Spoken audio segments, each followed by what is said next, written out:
Welcome to the Divorce Survival Guide podcast, where we have open and honest conversations about co-parenting, separation, divorce, and the hardest question of all, should you stay or should you go? I'm Kate Anthony, your divorce survival guide, and I'm here to help you navigate some of the roughest waters you've ever swum in and answer some of your toughest questions. I've been to hell and back, and now it's my mission in life to help you get to the other side of this process with your sanity and your heart intact.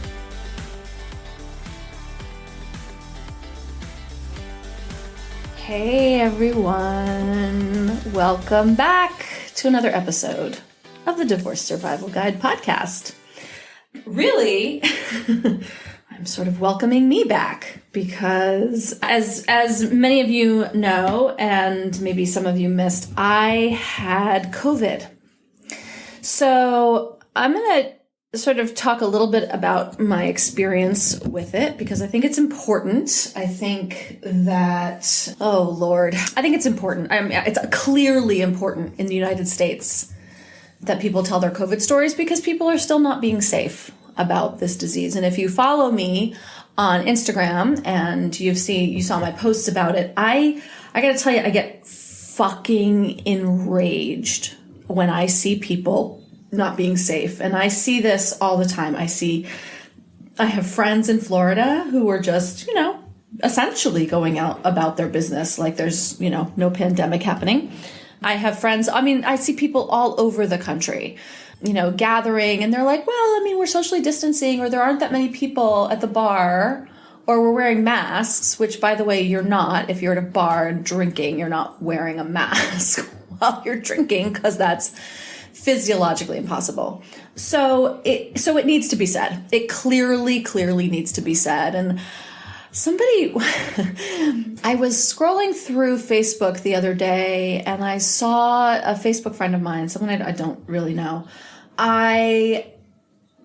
that had their child was doing a Christmas pageant. They were doing the Nutcracker or something at her dance school. And there was just this group and gathering of dancers on the stage, not wearing masks. And they were huddled. They were huddled in groups. And she was like, it's the only joy that it's garbage day. Can you guys hear the garbage truck outside? Again, pandemic podcasting, y'all. Nothing I can do about it. And I'm still recovering, so I'm probably going to cough through this. But anyway, so this woman was like, it's the only joy throughout the pandemic that my daughter has is being able to do this, Nutcracker thing. And I was like, and I said, I commented, I said, as someone who has had COVID, I can't tell you how terrifying this is to me. And then she goes on to tell me all the protocols. They're there are masks right off stage and everyone has to put on a mask the second they get off stage. And I'm like, are you fucking kidding me right now? And they take off their mask and they get on stage and they sweat and they are, really close proximity, guys. They were sitting butt right up next to each other. And so I got really mad and I posted something on my Facebook page. I didn't call her out specifically, just saying I'm so fucking angry about this. And then a friend of mine was said I understand you've had it and you've been, it's been really hard for you, but I find your tone really aggressive and bullying. And you know what, you guys? Fuck that shit. So first of all, 3,000 people are dying a day. Damn straight, I'm fucking angry about it. Over 300,000 people have died in the United States alone, more than any other country. And yes, we're a bigger country, but come on. We are the only nation in the world to have not been able to control this thing. And so you damn straight, I'm fucking angry, and I hate this phrase, but I'll tell you what, it's the only time I've felt that it's remotely appropriate, which is that if you're not angry, you're not paying attention. So when I see things that are being done that are literally endangering the lives of other humans, damn straight, I'm fucking pissed. I got this from one of my dearest and best and oldest friends. And I admit, I've talked about this a lot, that I let my guard down. But by the way, this was before Thanksgiving, and this was before the massive surge that we've just had, right? So I contracted this like 2 weeks before this like massive surge. So we had all been letting our guards down. We had all been getting a little too complacent. And, I got into my girlfriend was like, I'm going to go buy this stuff for your mom because she was having surgery. She's like, do you want to come? And I was like, yeah, swing by and pick me up. And as soon as the words came out of my mouth, I was like, that's weird. Like, I shouldn't be getting in a car with anybody. But we were, quote, podding, right? We were loosely podding. She was sort of in my pod. Our kids are friends. And we were just sort of, we were hanging out, socially distanced, not always wearing masks. So she did. She swung by. She picked me up. The store is 2 minutes from my house. It's like literally a 2-minute drive. And she came and picked me up, and I got in the car, and that was what it took. That was it. And one or both of us at certain points had pulled our masks down because we were in the car. And that was it. 2 minutes in the car, and I was done. And what I found out later was that she had her hairdresser come to her house and cut her whole family's hair. And while they had done that outside, they had then invited him in for lunch, and they all had lunch together, and he was infected, and he infected her entire family. I didn't know this. I thought that she was taking as many precautions as I was, which again, like I had let my guard down a little bit and I had been taking fewer precautions, but I'd still been really fucking careful. Anyway, my point is, you don't know. Right? Every one of those little slips is a thing and here's the thing, I could have killed my mother. My mother was staying with me because she had just had surgery, and she's immune compromised. She has cancer. She's 78, and she's 79.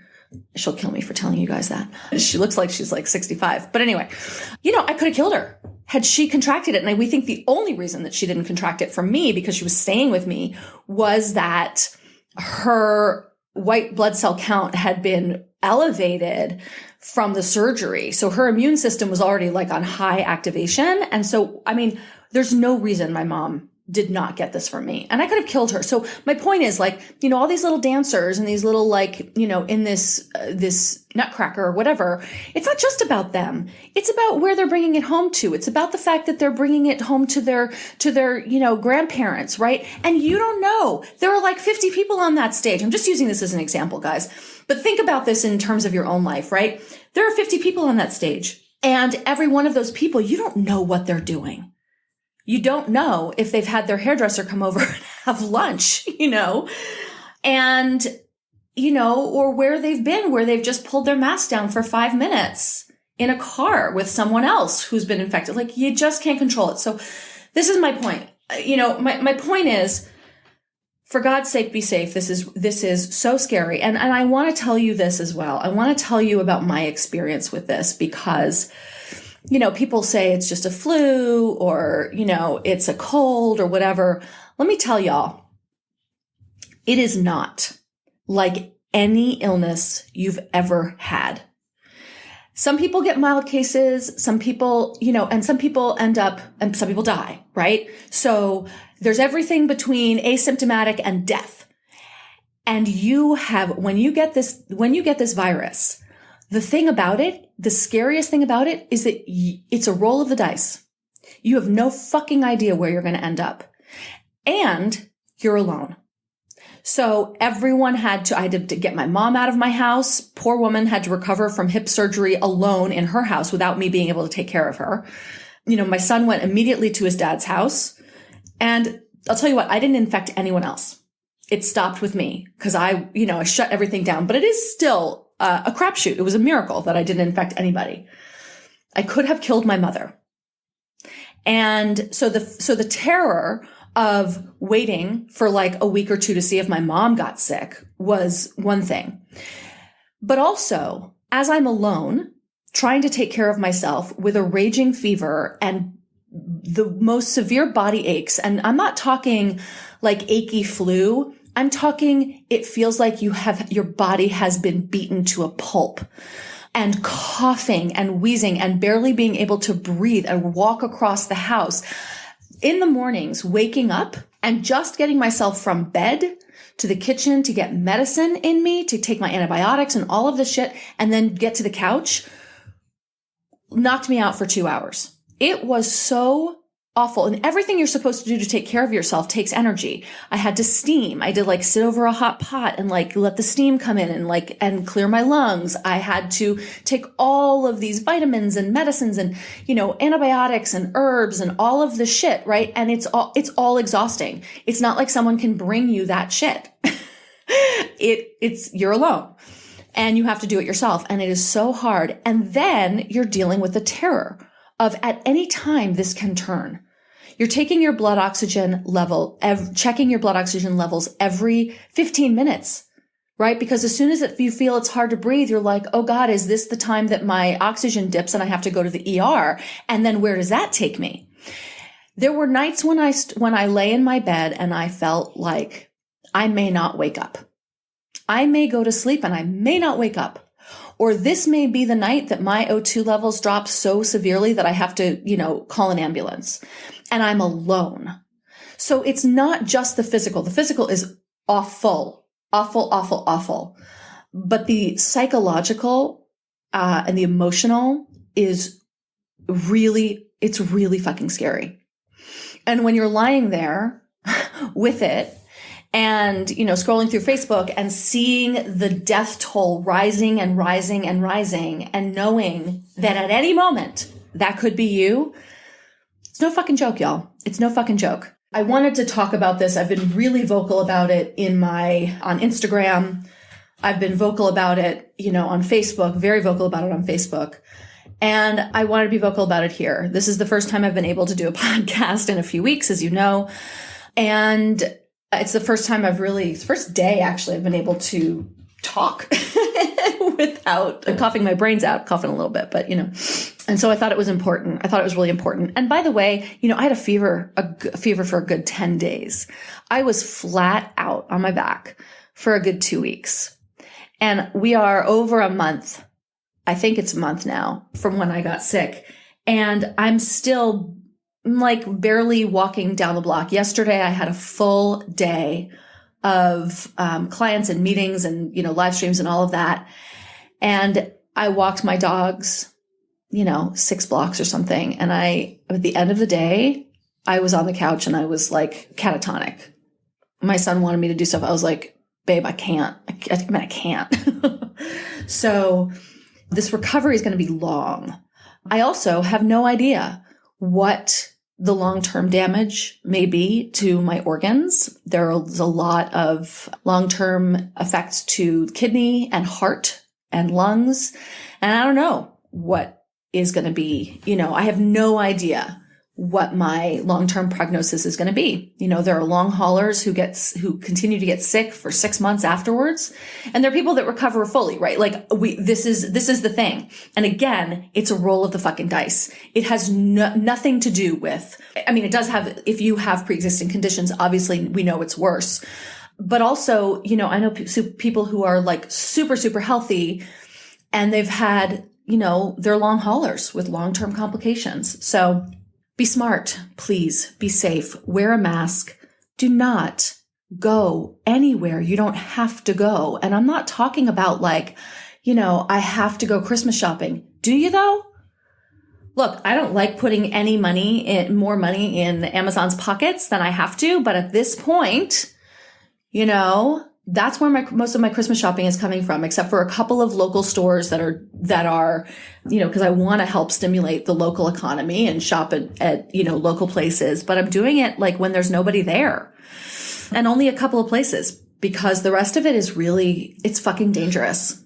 No bars, no restaurants. I know that there's a lot of controversy about whether the restaurants are actually an issue or not. I don't know. Any time and any place where there are people in close proximity to you in any form where, especially they're taking masks off, fucking no. Fucking no. We're going to get this vaccine soon. It's getting rolled out and we're all going to get it. And that's not up for discussion. And, we'll be able to live our lives again. But until then, you guys don't want this. Let me just tell you that. You don't fucking want this.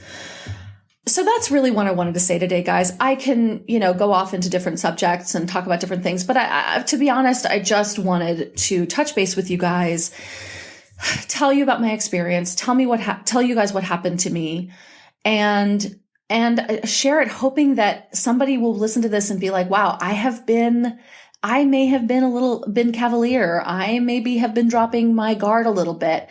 And, if it helps someone shore up and not drop their guard and not, then, oh my God, then great. If my story can save anyone else from getting this virus, then I'm happy to share my experience.